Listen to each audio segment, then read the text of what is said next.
Gangamma lockup death పైన ఇవాళ నిజ నిర్ధారణ కమిటీ పేరుతో మాజీ మంత్రి శైలజనాథ్ ఆ ఊరిని పరిశీలించారు. ఆ కుటుంబ సభ్యులతో మాట్లాడారు. వాళ్ళ పరిశీలనలో ఏది తెలియదనేటువంటి అంశం మీద మాట్లాడడానికి మనతో ఆయన ఉన్నారు. సార్ చెప్పండి.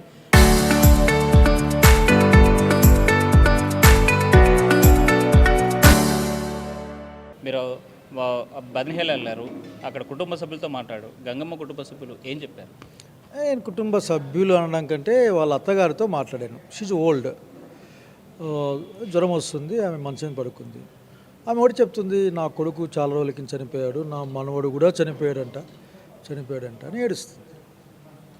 అందుకంటే పైగా ఆమెకి మాకేం సంబంధం లేదు సార్ అంటే ఆమె ఏడుస్తుంది. She's weeping. అయితే we try to speak with other people.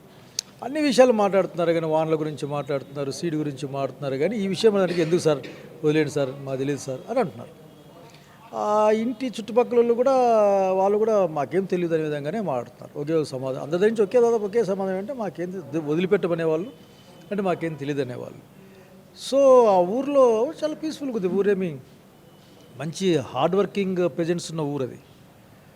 So నేను అనుకుంటా ఉన్నాను, something is maintaining that silence. అది ఏంటి అన్నది కాలంలో చాలా తొందరగానే బయటకు వస్తుంది. ఒకటి అనేక అనుమానాలతోనే బయటకు వచ్చాం అక్కడి నుంచి. ఆమె కంప్లైంట్ చేయడం ఏంది, ఆమె కోర్టుకి వెళ్ళడం ఏంది, ఆ కోర్టు వేసిన సిట్ వచ్చి ఈమె చావు కారణం అనే విధంగా రిజల్ట్స్ బయట రావడం ఏంది, ఇవన్నీ కూడా. అట్లాగే ఆమె క్రిమేషన్ కూడా ఒక పెద్ద పజిల్. 50 80 నంబర్ పోలీస్ వెంట దేర్ అండి వాళ్ళు చెప్పిందే, నాకైతే ఐ డింట్ సీ దట్. కాకపోతే వాళ్ళు చెప్పింది, జనం చెప్పింది మాట్లాడుకుంటూ బాగా పోలీసు వచ్చారండి అనే విధంగా. అట్లాగే యాజ్ ఎ డాక్టర్ అక్కడ ఐఎమ్ గాట్ సమ్ డౌట్. ఆ పిల్లవాడిది ఏదో ఎగ్జిబిషన్ చేసేది తవ్వి రెమినెంట్స్ తీశారు, ఎముకలు అంటే మీరు డిఎన్ఏ టెస్ట్ పంపించారా? ఒక ఫస్ట్ ప్రశ్న. అది ఎట్లా కన్ఫర్మ్ చేస్తారు? దాన్ని కన్ఫర్మేషన్ అంటే డిఎన్ఏ టెస్ట్ చేయాలి. ఎందుకంటే ఇంకా still one person is there in their family, 2 people are there in their family, that girl children are there to the గంగమ్మ గారు. సో గంగమ్మ గారి అబ్బాయి అంటే గంగమ్మ గారి డిఎన్ఏతో మ్యాచ్ కావాలి, లేకుంటే వాళ్ళ నాన్నమ్మ మ్యాచ్ కావాలి. అట్లాగే చాలా అదే వాళ్ళ కూతురు గారు ఏదో స్టేట్మెంట్ ఇచ్చారట, అదేంటంటే ఆమె పడిపోయింది, ఈజ్ వెరీ న్యాచురల్ డెత్ అని ఇచ్చారట. ఇంత సస్పీషియస్గాను, ఇంత దాన్ని ఏమంటారు, ఒక ప్రాముఖ్యత ఉన్న ఒక అంశంలో ఉన్న ఒక ఇంపార్టెంట్ మనిషి అట్లా పడిపోయిందని చెప్తే నమ్మేస్తారా? దానికి ఏదో పోస్ట్ మార్టమో లేకుంటే తగిన ఎమ్మెల్సీ వాటి ప్రొసెస్ చేసి ఉండాలి కదా. ఇట్లా అనేక అంశాలని వచ్చాయి. ఆ తర్వాత ఇంకొకటి కేసుని చాలా ఈజీగా క్లోజ్ చేసే పరిస్థితి. కనుక ఇవన్నీ కూడా క్లారిటీ రాకపోగా మరింత కన్ఫ్యూజన్ క్రియేట్ చేస్తూ ఉన్నాయి. ఇంత ఎందుకు? What is the interest behind this?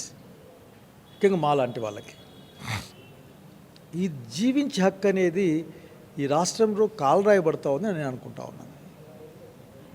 రాష్ట్రంలో పోలీసుల తీరుని ఎలా చూడాలంట? Same I'm giving that answer before your question. అసలు పోలీస్ స్టేషన్లోకి తీసుకెళ్ళారు. సాయి కృష్ణ అనే పిల్లోడు, వాడు కాల్చారు. వాళ్ళమ్మ నా కొడుకు బూడిదని ఈయన అడిగింది. సో ఆ తర్వాత జరిగిన సంఘటనలు వేరే ఉండొచ్చు కాక, బట్ ఆ తర్వాత ఈజ్ ఎవ్రీథింగ్ ఈజ్ మేనేజ్మెంట్ కాలంలో ఉంది ఈరోజు ప్రపంచం అంతా. ఆ తర్వాత వీళ్ళు వెళ్ళారు, ఈమె అడిగింది నా కొడుకు ఎక్కడ అని, వాడు కనపడలేదు తెలియదు, కానీ ఎముకలు తెచ్చారట. అట్లాగే మొన్న బహుశా నెల్లూరు జిల్లాలో ఒక సంథింగ్ దాన్ని ఏమంటారు, లాకప్ డెత్ అని అనుమానం వచ్చే ఒక కేసు ఒకటి. ఇట్లా అనేక కేసులు చూస్తూ ఉన్నాం. సో జీవించే హక్కు, ఆ తర్వాత న్యాయాన్ని పొందే హక్కు ఈ భారతదేశం అందరికీ ఉంది.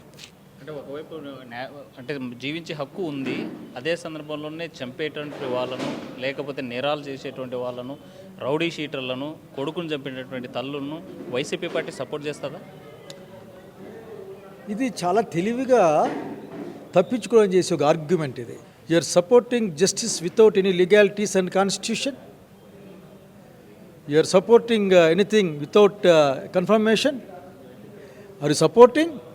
Are you judging anybody with their color, their haircut, their dress and all those things? No. ఈ భారతదేశంలో ఒక రాజ్యాంగం ఉంది, ఒక చట్టం ఉంది, అన్నీ ఉన్నాయి. వాడు ఏ నేరాల కింద అయితే వాడు నోటిఫై చేయబడతాడో ఆ నేరాల కింద భారత శిక్షాస్మృతి చేసి దానికి అట్రాక్ట్ చేసుకోండి. But I'm asking only one question, is there any right to live in this nation? Indian constitution ఇచ్చింది కాబట్టి, Indian such a great constitution, it given honour to the dead bodies also, even cadavers also. I'm asking that only. If you are putting like that question, Honorable Chief Minister on one public meeting he told like this is support this. No, you take action. You do whatever you do. You prove it and do it. See, Sai Krishna case ఉంది, పెద్దగా దాన్ని పెద్ద criminal 2-3 కేసులు ఉన్నాయంట ఆ పిల్లోడి మీద. ఉంటే ఎవరు బాధ్యులు దానికి? మీరు కదా. కనుక I'm not involving in their credentials. That is not my question. I am asking just the human right things and valued lifes. That's all. మనం చూస్తున్నాము అంటే జంతర్ మంతర్లో జరిగినటువంటి విద్యార్థిపై లాఠీ చార్జ్ని ఎలా చూడాలి? నిన్నటి రోజున విజయవాడలో జరిగినటువంటి విద్యార్థి సంఘాల నాయకుల వల్ల చెప్పు దెబ్బలతోనూ లాఠీ తూటాలతోనూ పిడుగుదులతోనూ కొట్టాడని ఎట్లా చూడాలండి? దానికి పాలకులు కూడా నువ్వు ఇంతకుముందు ప్రశ్న అడిగేవి అదే చెప్తారేమో, వీళ్ళంతా బడికి పోలేదు, వీళ్ళందరూ రోడ్ల మీదకి వచ్చినారు కాబట్టి కొట్టడానికి అర్హులేని చెప్తారేమో పాలకులందరూ. బహుశా మీరు ఆ ప్రశ్న వేస్తారేమో. సీఓగా ఈ దేశంలో నేను చాలా స్పష్టంగా అడిగే ప్రశ్న ఇది. భారత రాజ్యాంగం సైంటిఫిక్ టెంపర్ని పెంపొందించడానికి కట్టుబడింది. సైంటిఫిక్ టెంపర్ అంటేనే, సైంటిఫిక్ నేచర్ అంటేనే క్వశ్చనింగ్. సహేతుకమైన ప్రశ్న వేసినప్పుడు సహేతుకమైన సమాధానం ఇవ్వాలి. సహేతుకమైన సమాధానం కన్విన్స్ కావచ్చు, కన్విన్స్ కాకపోవచ్చు. కొద్దిమంది హేతును కూడా నిరాకరించవచ్చు. కొద్ది బ్లైండ్ ఫాలోవర్స్ ఉంటారు, అంధభక్తాస్. They won't see any reason. దాన్ని నేనేం చేయగలను దానికి ఆఖరికి? But reason is the reason. So దానికి ఇవ్వాల్సిన బాధ్యత వాళ్ళు ఎన్నుకున్న రాజ్యాంగబద్ధమైన ప్రభుత్వాలకు ఉంది. వాళ్ళని ఉతికారేయడమో, మీరు చెప్పేట్లు చెప్పులతో కొట్టడమో, లేకపోతే మిస్బిహేవ్ చేయడమో, లేదంటే ఒక యూత్ని ఒక టెంపర్మెంట్ పాయింట్కి తీసుకెళ్ళి వాళ్ళు రివోల్ట్ అయితే పెద్ద గొప్పగా చూపించడము, ఇది కాదు. This is not expecting this independent India and democratic India. So వాళ్ళు ఒక డిమాండ్ మీద ముందుకు వచ్చినప్పుడు సమాధానం చెప్పు. If they violated not your things, if they violated Indian constitutionally given laws, then you tell them, not beat them. Sir, Jagan కూడా ఒక సైకోలాగా తయారయ్యాడు. హిట్ అండ్ రన్ టైప్లో వ్యవహరిస్తూ ఉన్నాడు. కనీసం చిన్నాన్న చనిపోతే పాడేమోయినవాడు, రాజకీయం కోసం ముద్రగడ్డ పాడేమోసాడు. మరి ఇలాంటి వ్యక్తిత్వం ఉన్న వాళ్ళని తరిమి కొట్టండి అని చెప్పి చంద్రబాబు ఈ మధ్యకాలంలో ఆయన చాలా భయపడుతూ ఉన్నాడు. జగన్ రెడ్డి ఇంకా సీఎంగా అయిపోతూ ఉన్నాడు అనే ఒక భయం వచ్చేస్తుంది.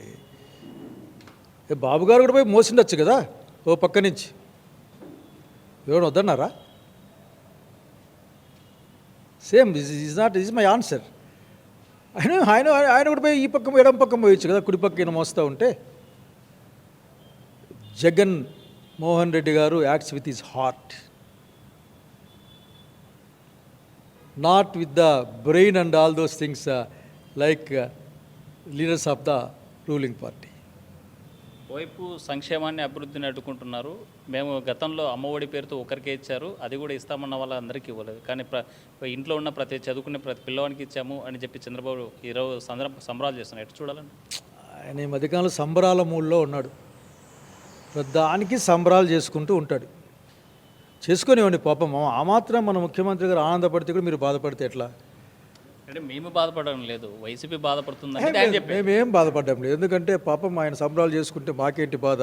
బహుశా మీలాంటి వాళ్ళకి ఏంటంటే, because not only Hussain as a reporter, Hussain as a public, మీరు బాధపడబాకండి. Let he celebrate everything. So ఫైనల్గా రాష్ట్రంలో జరిగే పరిణామాల మీద ఏం చెప్పదలుచుకున్నారు? ప్రజలు దీన్ని గమనించాలి. జరుగుతున్న ఒక ప్రమాదకరమైన ధోరణిని ప్రబలుతూ ఉంది ఈ సమాజంలో. దానికి ప్రభుత్వాల పరోక్షంగా లేక ప్రత్యక్షంగానో ఎక్కడో అక్కడ వాళ్ళ మద్దతు ఉందేమో అని సమాజం భావిస్తూ ఉంది.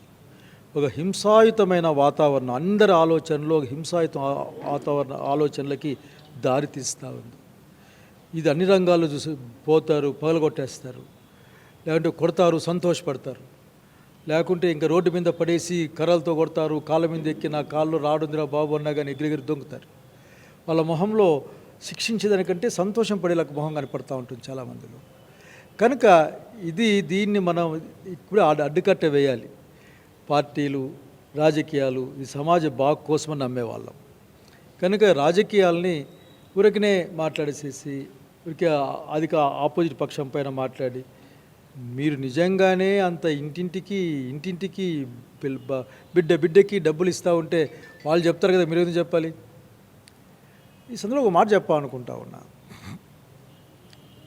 ఏంటంటే ద సీనియర్ మోస్ట్ పొలిటీషియన్ ఈ రాష్ట్రంలో బాబు గారు, ఆయన ఒక్క నిమిషం స్థిమితంగా కూర్చొని అతనే దేనికోసం రాజకీయాల్లోకి వచ్చాడు, దేనికి రాజకీయాలు తీసుకెళ్ళాడు, రాజకీయాలను ఏ విధంగా మలుపు తిప్పుతున్నాడో ఆలోచించుకోమని సవినయంగా రిక్వెస్ట్ చేస్తా ఉన్నాను. చంద్రబాబు నాయుడు సంబరాలు చేసుకోవచ్చు, అది కొంతకాలమే. అయితే జగన్ మాత్రం హార్ట్ఫుల్గా ప్రతి ఒక్క నాయకుడిని ప్రేమిస్తాడు. ఆ రూపంలోనే రాష్ట్రంలో పోలీసుల యొక్క వ్యవహార తీరు మాత్రం మార్చుకోకపోతే మాత్రం రాబోయేటువంటి కాలంలో ఇబ్బందులు ఎదుర్కోక తప్పదు అని చెప్పేసి హెచ్చరించారు. చంద్రశేఖర్, హుస్సేన్ RTV, కర్నూలు.